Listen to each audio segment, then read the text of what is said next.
इस कहानी की शुरुआत होती है उस समय को दिखाते हुए जब पृथ्वी पर रिसोर्सेज बहुत ही ज्यादा कम हो चुके थे। हालांकि हम इंसानों ने इतने कम टाइम में अपने आप को काफी डेवलप कर लिया था, लेकिन पृथ्वी का वातावरण और ग्लोबल वार्मिंग कोई भी कंट्रोल ही नहीं कर पाता।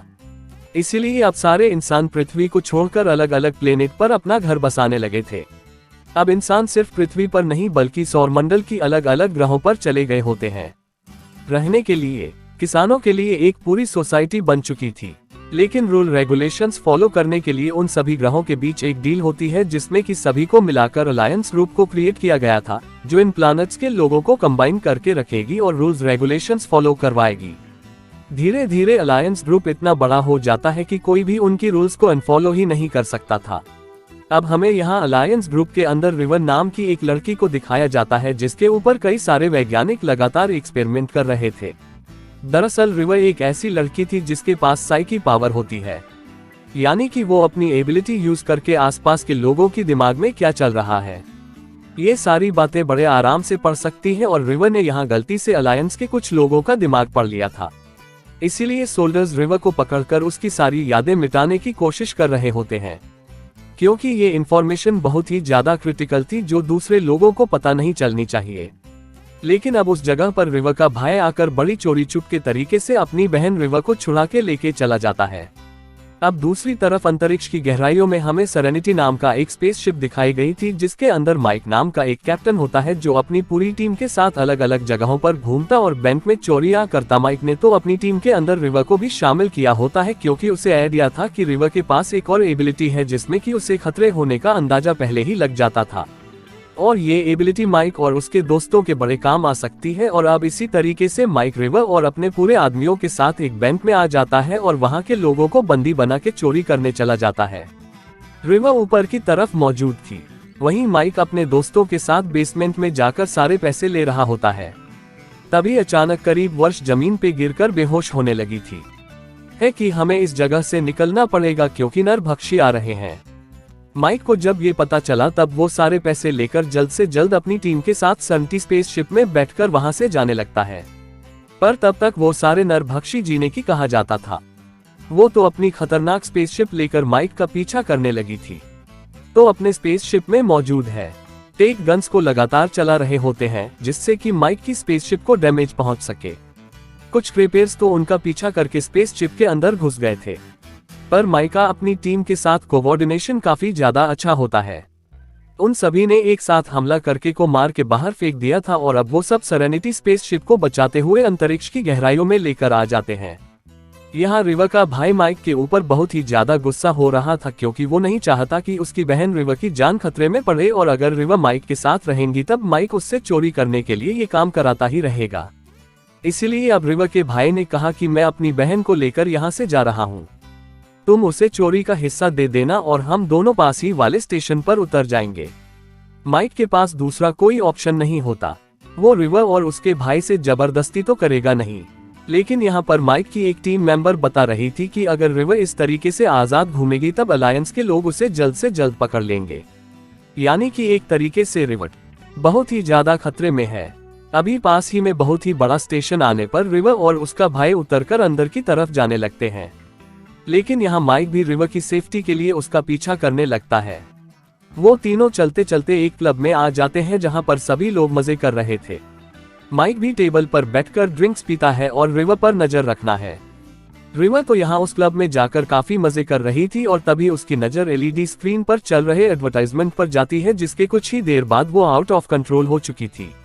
रिवर अब पता नहीं क्यों वहां पर मौजूद कई सारे लोगों को मारने लग जाती है, जैसे कि उसका अपनी बॉडी पर कोई भी कंट्रोल ही नहीं। रिवर का भाई अपनी बहन का ये रूप देखने पर तुरंत उसके पास आता है और उसके कान में कुछ कोड वर्ड कहता है।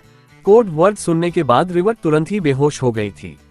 माइक भी उस जगह पर आ चुका होता है जिसने रिवर को उठाकर उसके भाई से कहा कि फिलहाल के लिए तुम मेरे स्पेसशिप में चलो, जो पूरी तरीके से सुरक्षित थी। इसीलिए अब वो लोग सेरेनिटी स्पेसशिप के अंदर चले जाते हैं। माइक ने यहाँ रिवर के भाई से पूछा कि आखिर तुमने ऐसी कौन सी बात कही जिससे कि रिवर बेहोश हो गई। तब जाकर माइक सारी सच्चाई उनकी सामने लाता है।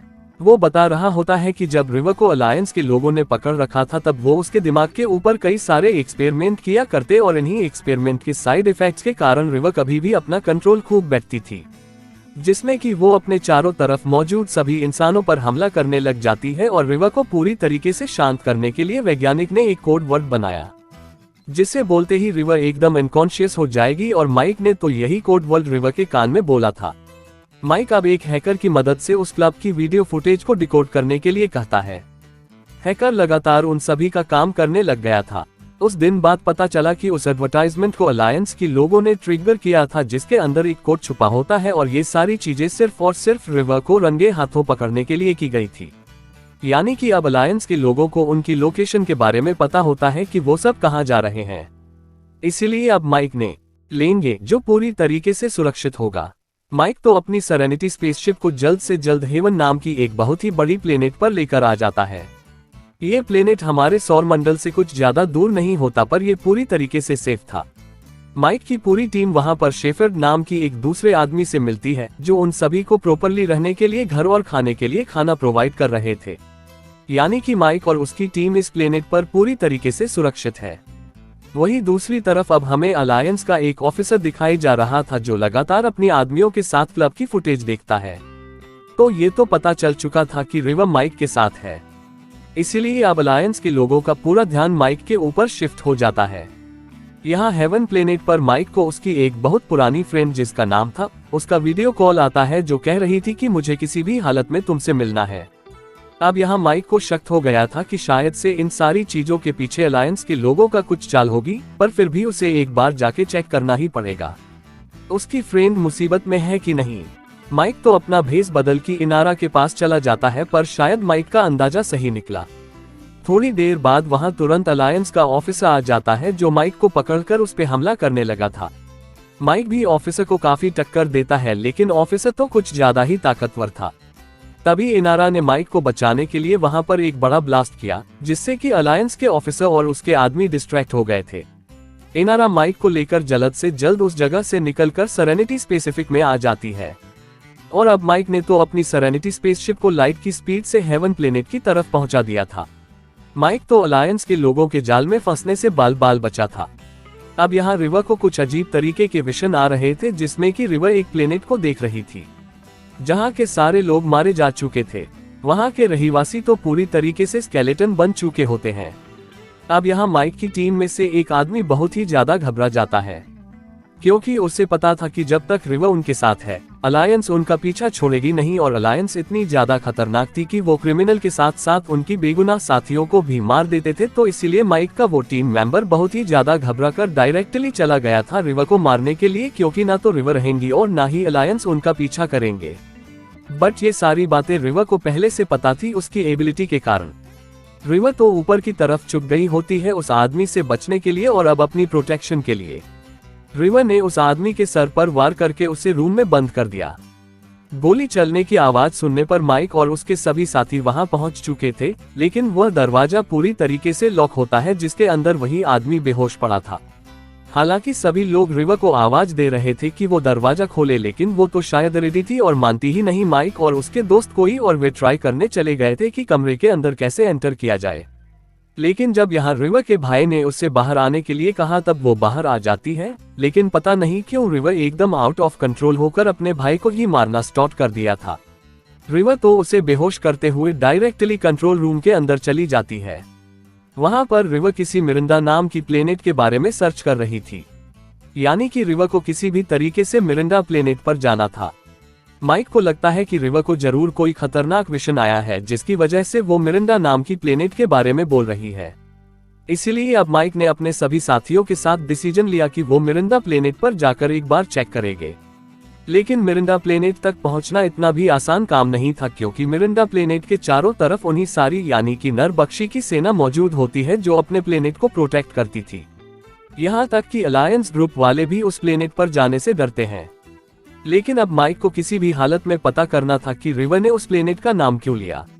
मिरिंडा प्लेनेट पर जाने से पहले माइक की पूरी टीम हेवन प्लैनेट पर सेफिड से मिलने चली आती थी, लेकिन वहां पहुंचने के बाद वो सब पूरी तरीके से शॉक हो गए थे, क्योंकि किसी ने हेवन प्लेनेट के लोगों को जान से मार दिया था। उन लोगों में तो सफर भी शामिल होता है। हेवन प्लेनेट के चारों तरफ बहुत ही बड़ी तबाही हो चुकी थी। माइक जल्द से जल्द सेफेड के पास जाता है, जो अपनी आखिरी सांसें ले रहा था। ने कहा कि तुम सभी के जाने के बाद अलायंस के ग्रुप वालों ने हमारे ऊपर हमला किया और सारे फैमिली मेंबर्स को खत्म कर दिया। माइक को तो अलायंस ग्रुप पर बहुत ही ज्यादा गुस्सा आ रहा था। तभी माइक्रो अलायंस ग्रुप के ऑफिसर का वीडियो कॉल आता है, जो बोल रहा था कि तुम रिवर को जिस प्लेनेट पर लेके जाके छुपाओगे, हम उस प्लेनेट के सारे रहीवासियों को मौत के घाट उतार देंगे, और अगर तुम प्लेनेट्स के अंदर शांति बनाना चाहते हो तो रिवर को हमारी हवाले कर दो। लेकिन माइक ऐसा बिल्कुल भी नहीं करना चाहता था। उसे पता होता है कि रिवर ने जरूर मिरिंडा प्लेनेट पर कोई सीक्रेट देखा था, इसीलिए अब माइक ने डिसीजन लिया कि वो मिरिंडा प्लेनेट पर जरूर जाएगा। माइक जब अपनी ट्यून को मिरिंडा प्लेनेट पर जाने के लिए बुलवाने आया, तब ये शॉकिंग बात पता चलती है कि कोई भी टीम मेंबर माइक का इस मिशन में साथ देने के लिए रेडी नहीं है, क्योंकि वह सब अलायंस ग्रुप के लोगों से बहुत ही ज्यादा डर चुके थे। लेकिन यहाँ माइक ने सभी को समझाया कि मिरिंडा प्लेनेट पर जाने से हमें अलायंस की सीक्रेट के बारे में पता चल सकता है, और रिवर को तो इन सारी चीजों के विजन्स भी आए थे। बहुत ज्यादा समझाने के बाद आखिरकार माइक के बाकी टीममेट्स उसका साथ देने के लिए रेडी हो गया होते हैं। वो सब तो अब एक साथ मिलकर मिरिंडा प्लेनेट की तरफ निकल पड़े थे। मिरिंडा प्लेनेट पर जाने से पहले माइक की पूरी टीम ने सेरेनिटी स्पेसशिप को पूरी तरीके से चेंज कर दिया था। वो अपने स्पेसशिप को नरभक्षियों की स्पेसशिप जैसा कलर कर देते हैं, जिससे कि नरभक्षियों को पता ना चले कि वो वहां पर आ चुके हैं। अब कई घंटों तक अंतरिक्ष में ट्रैवल कर उसकी टीम अपनी स्पेसशिप लेकर धीरे धीरे आगे बढ़ रही थी। अच्छी बात यह होती है कि उन्होंने अपनी स्पेसशिप को ऐसा बना लिया था कि नरभक्षी उन पर ध्यान ही नहीं देते, इसीलिए वह सब नरभक्षियों से बचकर मिरिंडा प्लांट की तरफ चले जाते हैं। प्लेनेट पर लैंड होने के बाद माइक की टीम ये देखकर बहुत ही ज्यादा शॉक हो चुकी थी, क्योंकि इस प्लेनेट की रहीवासी भी किसी अनजान तरीके से मर चुके होते हैं। सभी की बॉडी एकदम से पतली होकर सिकुड़ गई थी। किसी को भी रीजन पता नहीं चलता कि आखिर इन लोगों की मौत हुई कैसे। उन्हें वहां की रहवासियों के बॉडी पर किसी भी तरीके के हमले का निशान दिखाई ही नहीं दे रहा था।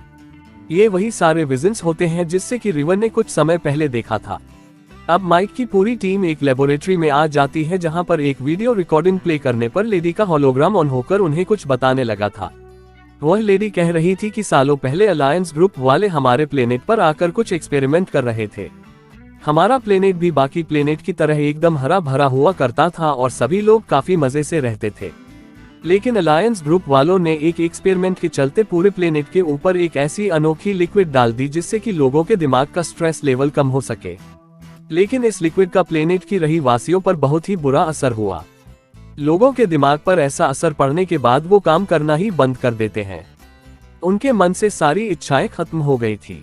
उन लोगों ने अपनी जिंदगी जीने का सारा मोह त्याग दिया था। इस तरीके से हमारे प्लेनेट के 50 मिलियन लोग मारे गए, और जो 5% लोग बच गए थे उसके ऊपर इस दवा ने कुछ अजीब तरीके से असर किया। वो सब काफी ज्यादा एग्रेसिव हो जाते हैं और उनकी बॉडी का स्ट्रक्चर भी चेंज होने लगा। ये 5% लोग और कोई नहीं बल्कि वही खतरनाक थे जो अब ब्रह्मांड में फैलकर आने जाने वाले लोगों को मार देते थे। माइक को ये भी समझ में आ जाता है कि शायद से रिवर ने अलायंस ग्रुप के लोगों का दिमाग पढ़ लिया था और उसमें यही सारी बातें छिपाई गई होंगी। इसीलिए रिवर उनका ये गहरा राज किसी और को ना बता दे, तभी अलायंस ग्रुप वाले रिवर को पकड़ने के लिए उसके पीछे लगे हुए हैं। अब अलायंस ग्रुप के इतने बड़े अपराध के कारण माइक ने डिसीजन लिया कि वो इस लेडी के सारे वीडियो फुटेज जो कि अलायंस ग्रुप के अगेंस्ट थे ब्रह्मांड में ब्रॉडकास्ट कर देगा, जिससे कि अलायंस ग्रुप का पर्दाफाश हो और सारी सच्चाई लोगों के सामने आए।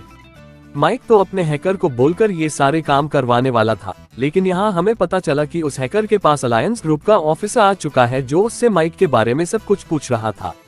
हैकर तो माइक को धोखा देते हुए अलायंस को ये कह रहा था कि मैं माइक का तुम्हें पता बता दूंगा, लेकिन इसके बदले मुझे काफी सारे पैसे चाहिए। का ऑफिसर इस बात से बहुत ही ज्यादा चिढ़ जाता है, इसीलिए उसने अपना वीपन निकालकर हैकर को जान से मार दिया था। ऑफिसर ने अब हैकर के सिस्टम की मदद से पता लगा लिया था कि माइक कहां पर मौजूद है, इसीलिए वो अपनी सेना लेकर उनकी तरफ बढ़ने लगा। वहां माइक अपनी पूरी टीम के साथ मिरिंडा प्लानट से निकल ही रहा होता है, पर तभी नरबकियों की सेना ने उन्हें देख लिया था, जो लगातार उनके ऊपर हमला करने के लिए पीछा करने लगती है। माइक जल्द से जल्द अपनी स्पेसशिप को लेकर दूसरे प्लान की तरह बढ़ने लगा था, और अब उनके ठीक सामने अलायंस ग्रुप के भी लोग मौजूद होते हैं। अलायंस ग्रुप वालों ने देखा कि सेरेनिटी स्पेसशिप के पीछे नरभक्षियों की सेना भी मौजूद है।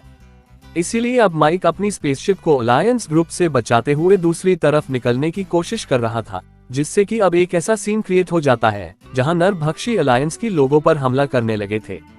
क्योंकि वो नरभक्ति किसी की भी सगी नहीं होती, वो सामने आने वाले सभी को मार देते थे। हालांकि माइक इन सारी चीजों से बचता हुआ दूसरे प्लेनेट की तरफ निकल गया था जहां पर हैकर रहता है। लेकिन जब माइक हैकर की लेबोरेटरी में पहुंचा तब उसे पता चलता है कि हैकर मारा जा चुका है। साथ ही साथ हैकर की पूरी मशीन भी डिस्ट्रॉय हो चुकी थी। माइक समझ ही नहीं पाता कि आखिरकार वो इस मैसेज को गैलेक्सी में ब्रॉडकास्ट कैसे करेगा। तभी हैकर द्वारा बनाई गई एक फीमेल रोबोट माइक को ये बता रही होती है कि बेसमेंट में एक मशीन है जो वीडियो मैसेज ब्रॉडकास्ट करने की काम में आ सकती है। इसीलिए माइक तुरंत ही बेसमेंट की तरफ चला गया था। उस मशीन को यूज करने के लिए डरा देने वाली बात यह होती है कि अब अलायंस ग्रुप का ऑफिसर भी हैकर की लेबोरेटरी में आ चुका था, जिसने कि उस फीमेल रोबोट के मुंह से निकलने वाले मैसेज को सुन लिया होता है और अब वो तुरंत ही माइक के पीछे बेसमेंट में चला गया। यहाँ माइक की पूरी टीम भी लेबोरेटरी के अंदर जाने लगती है, लेकिन उन सभी के पीछे की एक बहुत ही बड़ी सेना लगी हुई थी जो लगातार उन सभी के ऊपर हमला कर रही होती है। रिवा का भाई एक डॉक्टर था, इसीलिए वो सारे घायल लोगों की ट्रीटमेंट कर रहा होता है। लेकिन रैपर्स चारों तरफ इतनी गोलियां चला रहे थे जिसमें से एक गोली डायरेक्टली आकर रिवा के भाई को लग जाती है। रिवा ये देखकर बहुत ही ज्यादा गुस्सा हो गई थी और अब तो वो एकदम आउट ऑफ कंट्रोल होकर अकेले ही चल पड़ी थी। उन सारे आदमखोरों को मारने के लिए यहाँ लेबोरेटरी में अब माइक और अलायंस ग्रुप के ऑफिसर के बीच एक घमासान लड़ाई चल रही थी, लेकिन यहाँ माइक पहली बार अलायंस ग्रुप के ऑफिसर के सामने डोमिनेट कर रहा था। माइक जब ऑफिसर से पहली बार हारा था तब उसने काफी ट्रेनिंग की उसके टेक्निक को समझने के लिए, इसीलिए माइक ऑफिसर को बेहोश करके तुरंत ही उस मशीन के पास आ जाता है जिसका यूज करके उसने लेडी के मैसेज को अंदर डाला और बटन दबाकर पूरी गैलेक्सी में ब्रॉडकास्ट कर दी। ये मैसेज मिला, भारी नरभक्षियों को मार दिया है। पृथ्वी रिवर के पीछे से दीवार तोड़ते हुए अलायंस की पूरी फौज आ चुकी थी। वो सब गन की मदद से माइक और उसकी टीम पर हमला करने ही जा रहे होते हैं। तभी उन सोल्जर्स को है कमांड से ऑर्डर मिलता है कि तुम इनमें से किसी को भी नहीं मारोगे। सभी लोगों को अलायंस ग्रुप की सच्चाई पता चल चुकी है, इसीलिए अब कोई भी प्लेनेट अलायंस ग्रुप के अंदर रहना नहीं चाहता। और इन सारी चीजों के बाद सभी प्लेनेट जो अलायंस ग्रुप के अंदर काम करते थे वो अलग अलग होकर इंडिविजुअल प्लान्स बन जाते हैं। यानी कि अब अलायंस ग्रुप का राज खत्म हो चुका है और वो किसी दूसरे प्लेनेट पर जोर जबरदस्ती नहीं कर सकता था। माइक और उसके टीम में भी पूरी तरीके से आजाद हो चुके थे। अपना सफर तय करने के लिए माइक तो अपनी सेरेनिटी स्पेसशिप को टीम में के साथ मिलकर ठीक करता है और निकल पड़ता है अपने नए मिशन के लिए। ताज्जुब की बात थी कि माइक की टीम में अब रिवर और उसका भाई भी शामिल हो गया था, जो माइक की अब हर काम में मदद करेंगे और इस तरीके से हमारी ये कहानी यहीं पर खत्म हो। टू व्यूअर, आपको यह स्टोरी कैसे लगी कमेंट सेक्शन में बताना भूलना मत। अगर आपको मेरा एक्सप्लेन है शाम 1% अच्छा लगा हो तो चैनल को लाइक शेयर एंड सब्सक्राइब करना ना भूले।